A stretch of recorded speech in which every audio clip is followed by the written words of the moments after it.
Bonjour, je fais cette petite vidéo pour vous présenter le concept des profils selon la Minds Planet.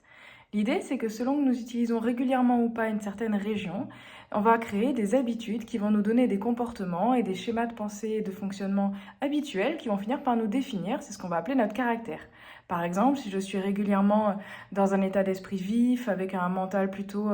organisé, plutôt déterminé, toujours dans l'action, dans le faire, avec des objectifs de résultats, des envies d'être satisfaite de ma journée, en fait, je vais avoir un profil plutôt mental. À l'opposé, si je cherche plutôt à ressentir du plaisir, à vivre ma vie de façon à être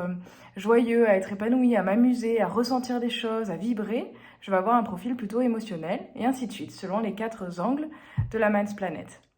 Par-dessus ça s'ajoute quelque chose d'un petit peu plus profond, qu'on va appeler le tempérament, où c'est finalement une partie de notre mental qui prend le dessus malgré nous. Donc par exemple, on va par moments se retrouver dans un état un peu mélancolique, de tristesse, de mal-être, qui va être répétitif et qui va venir automatiquement comme si notre mental ne pouvait s'empêcher d'aller dans cette région de la Minds Planet.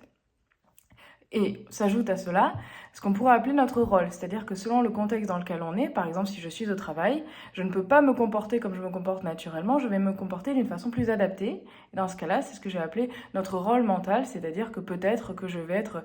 dans le partage, je vais avoir une position très sociable, très agréable, de façon à être aimée par mes collègues, par mes clients et par à peu près toutes les personnes importantes pour moi dans ce contexte-là.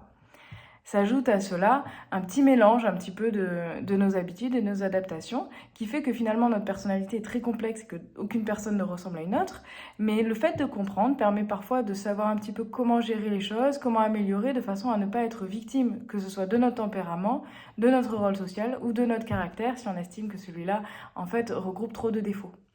S'ajoute à tout cela que ceci ne définit que notre mental, c'est-à-dire que au fond, nous sommes quand même un être qui est quelque part toujours serein, toujours en paix, mais qui est, on va dire, sensible à notre conscience uniquement dans le cas où nous ne sommes pas justement perdus dans notre mental avec donc notre ego dans le cas où on est dysfonctionnel, et puis nos pensées, nos émotions et le personnage qu'on vit finalement, l'humain qu'on est.